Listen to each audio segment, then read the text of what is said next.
Welcome to this week's edition of the OCU Athletics Update. I'm Andrew Himes. This week we're talking to Delaware Resource Group Superstar Athlete of the Week, James Marchesani, and cross-country coach Conor Holt. Here on the OCU Athletics Update, we're talking to Delaware Resource Group Superstar Athlete of the Week, James Marchesani. He won the individual title at the NAIA Preview in a playoff on September the 17th. Three-time All-American, he's helped the #1 ranked Stars to victories in both of the tournaments they've played so far this season. And you picked up your first individual title this past week at the NAIA Preview. What was that like? Obviously pretty exciting.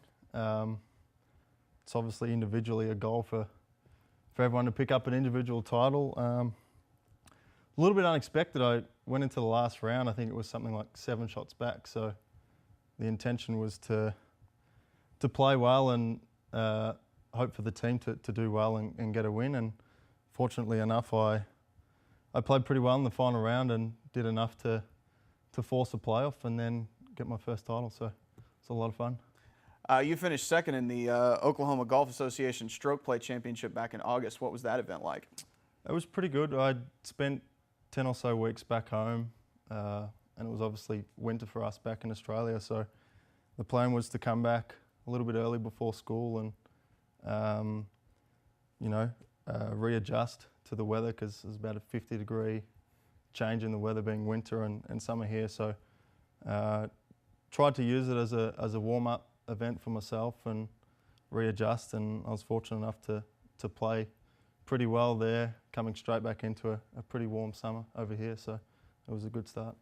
Now the team has already picked up 2 tournament victories. Talk about their success so far as a whole. It's been good. We've got a lot of new faces this year.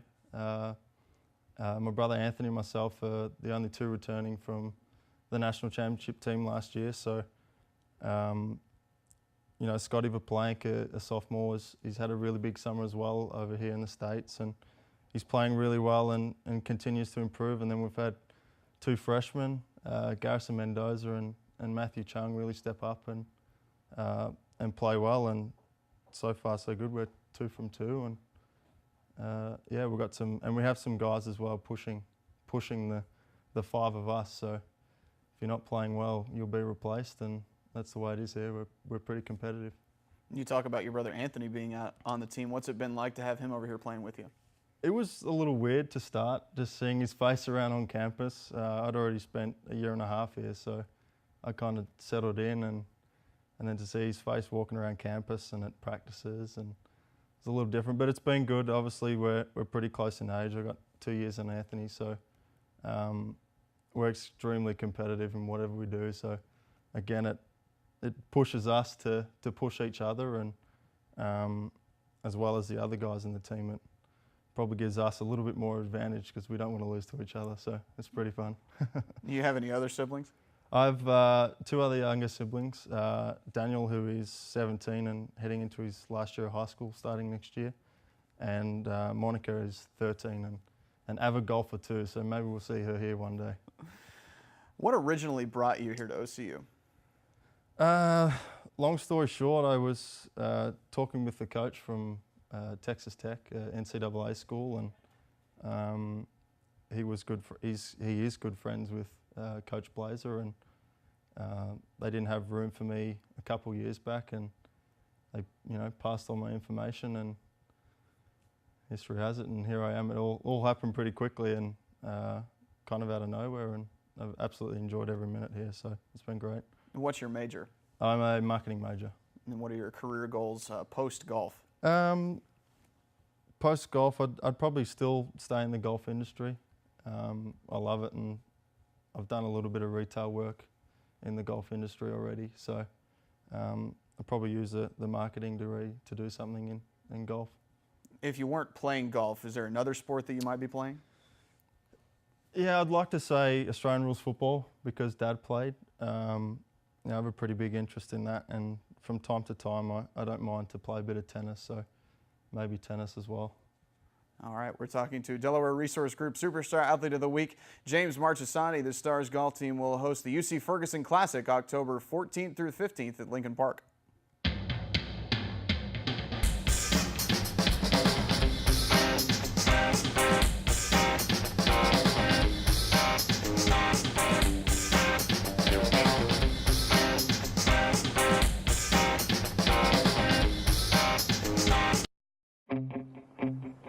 There's a call to be answered.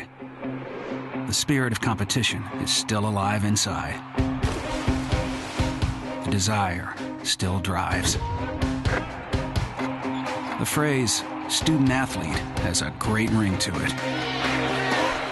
Lasting friendships are ready to be made. You just want to keep playing. Game on. Learn more at NAIA.org. Here on the OCU Athletics Update, we're talking to cross-country coach Conor Holt. The Stars got the cross-country season underway in the Central Oklahoma Land Run, where the 7th-ranked men finished first and the women finished fourth. Both teams finished first in the Oklahoma City Classic on September the 21st. And coach, you're 2 races into the season. What have you seen out of the team so far? A lot of commitment, a lot of dedication. When you kind of look at where the team is now compared to where it's been in the past, obviously it's night and day. I think, our goal all along has been to, have a very successful season and then a very successful championship season. So we're more or less, getting into the end of September now, moving into October, and I'm kind of excited to kind of see where we are. And we've had a few bumps in the roads with a few little, I call them niggles. You might all call them injuries, but I call them niggles. And we've had a few here and there, but for the most part, we're more or less holding intact, I think. And being a distance runner, at a collegiate level, you're dealing with going to school full time, you're dealing with running anywhere between 50 to 80, 90 miles a week. So I think, the kids are dedicated and there's the commitment there. And I think that's all just part of, what we want to see right now. But yeah, I'm excited. I'm excited to kind of see where we go here over the next few weeks. Both teams have appeared in the NAIA coaches poll this season, with the men ranked number 7 and the women receiving votes. What does that mean for your program? I think it's just progress. I think it's recognition. I think the voters have decided that, hey, we've brought together a group of very talented individuals now, and it's just progress where this program's going to go over the next few years. I remember my very first interview here with you. You asked me, why I came here, and I came here to win championships. So I think, we're definitely moving in that direction. We still have a long way to go yet, though, but it's definitely good recognition.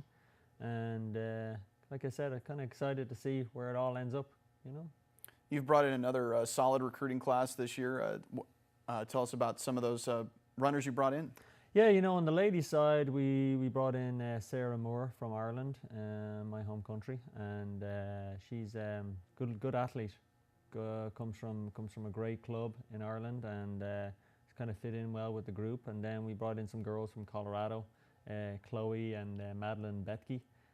First time I ever coached twins, and so that's kind of cool. And then Sylvia Hayes, another girl from Colorado, we brought in.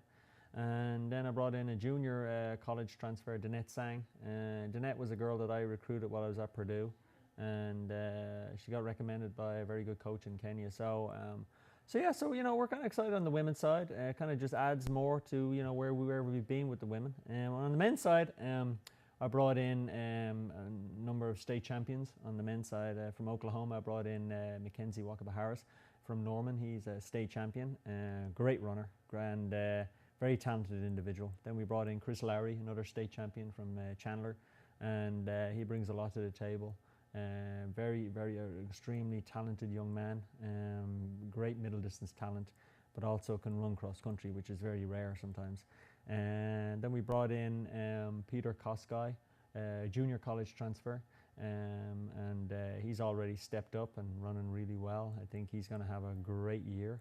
I brought in Dave Mumford from the UK, from England. He doesn't actually have cross country eligibility, so he'll just be training with us, but then he has track eligibility.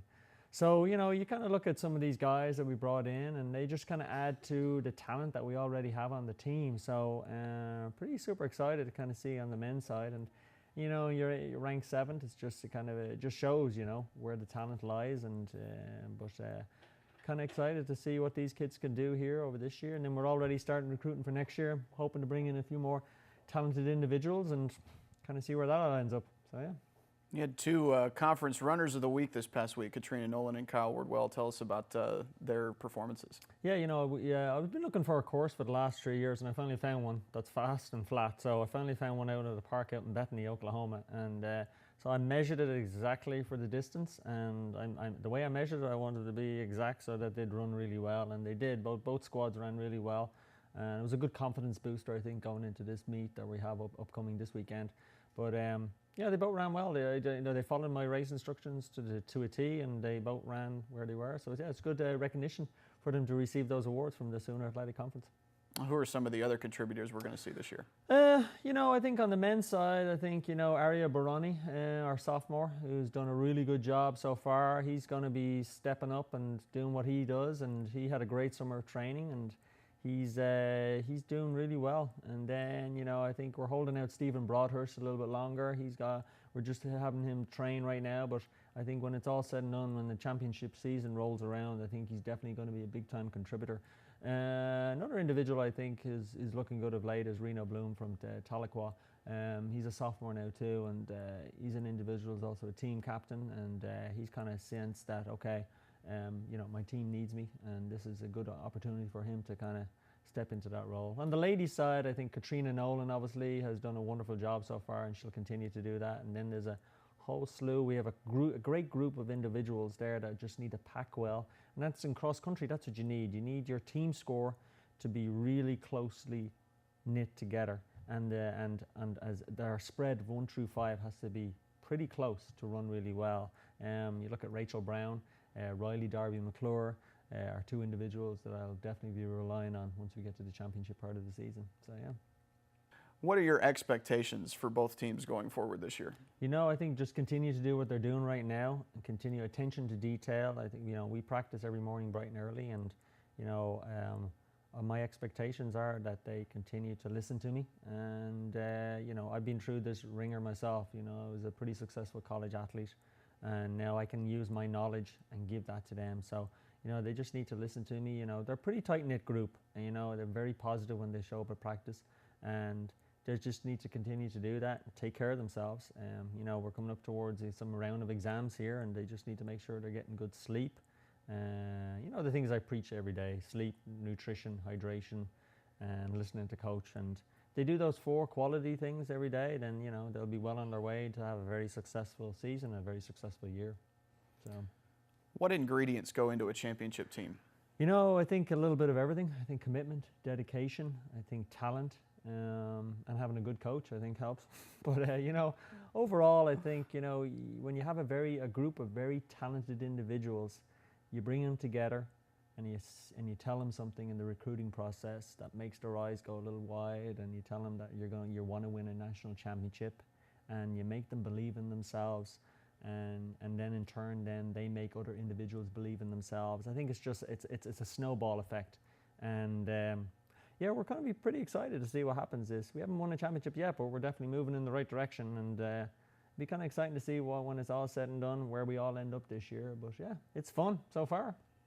All right, Coach, thanks very much. Talking to OCU cross-country coach Conor Holt. The Stars will return to action on September the 28th in the Oklahoma State Cowboy Jamboree in Stillwater.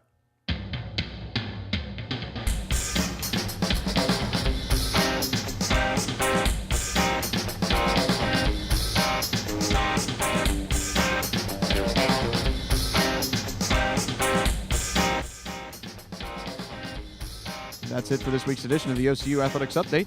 Check back every week for all the latest in OCU sports.